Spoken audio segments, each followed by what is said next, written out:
Hello friends, Rebecca here, the Dragon Librarian from Farmington Community Library, and I'm with my new dragon friend Leon here to talk to you about a couple fantastic books that I absolutely love. And as I talked about last week, and we'll be talking about next week as well, we're going to be talking about some books that have been made into movies and TV shows, because I think it's kind of fun to read a book and then watch the movie and then think about how they differ and which one you like better. And there may even be some books that you didn't know were made into movies, or vice versa. It might be a favorite movie that you just know and love so well, and then you find out, oh my gosh, it was actually based on a book, and you can go back to the source material and love that as well. So, the two I want to talk to you about today, the very first one is called The Help by Kathryn Stockett. I really love this book. I do understand that it is problematic, especially coming from a white person's perspective like mine is. This book is about Mississippi in the 1960s, Jackson, Mississippi, to be precise. And it's about a few different things, but one storyline that is all connecting them. So it is about this black maid called Abilene, and she is raising her 17th white child by the time the story is started. She's always done it, kept her head down, been real quiet, but recently she's been feeling a little bitter about her situation and doesn't know how much longer she can keep quiet. Her best friend Minnie is also a maid. Minnie is the very last person that will stay quiet about literally anything. She is a hoot, as my grandmother would say. She is just chaotic. She has a mouth on her. She's always causing trouble. And Abilene just loves her to pieces. The third part of this equation is Skeeter, a young white woman who has just come home from college and really is looking to put her mark on the world, looking to change things, to spark conversations. And all her mom wants her to do is find a husband, which is really frustrating for Skeeter because she's so much more than that. She doesn't want that, at least right now. She wants to work hard. She's a writer. She wants to see what she basically wants to see what she is capable of. So the three of them start working on this project with this, which is called The Help. And it's basically a book that Skeeter is writing using Abilene and Minnie as her voice. Basically, she's finding out all what it's like to be a maid, what their experiences is like, and she's writing it in a book. And this ends up blowing up more than any of them can possibly imagine. Now, when I say it's problematic, especially coming from a white person's point of view, is because this book is about black maids in the South, in Jackson, Mississippi. The author is white. And it is a little bit of a savior narrative, right? A white savior narrative where the white person comes in, swoops in, and saves the black people from all this strife.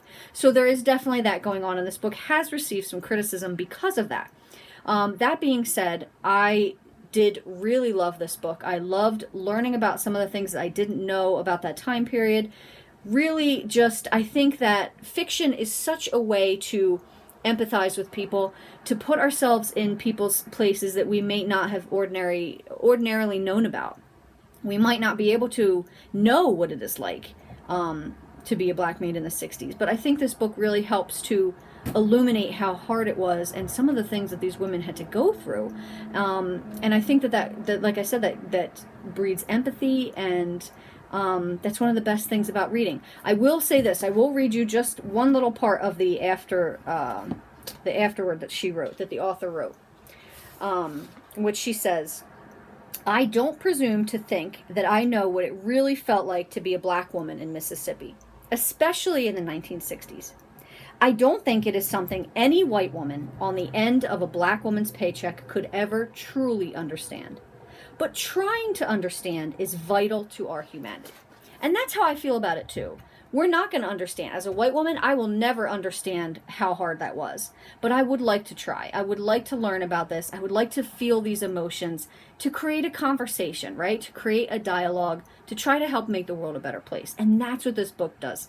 It is a beautiful, beautiful story. I really, really loved it, despite some of its problematic elements. And the movie I absolutely loved as well. Now, this is going to be one of the very, very, very rare occasions when I would say that I absolutely loved the movie as much as the book.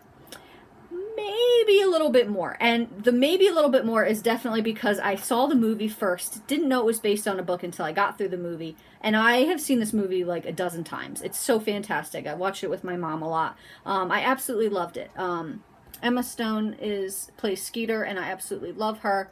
All the actresses in this movie are just absolutely phenomenal, especially the woman who plays Minnie. I don't remember her name, but she is just wonderful.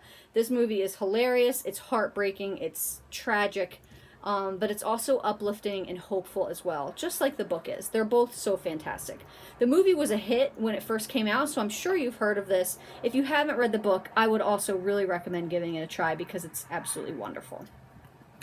Now, the next one I want to talk about is a book that is very near and dear to my heart because it actually takes place very close to where I grew up and lived for most of my life, and that is Janet Evanovich, One for the Money. This is the first book in the Stephanie Plum series, which is a mystery series. I know it's a mystery series, but it's really more of a comedy than anything else. It is absolutely hilarious. And it takes place in Trenton, Hamilton, New Jersey. Like I said, I grew up like 20 minutes from there, so I was super familiar with all the landmarks, all the things she's talking about. Love it. Made it even more of a fantastic read for me.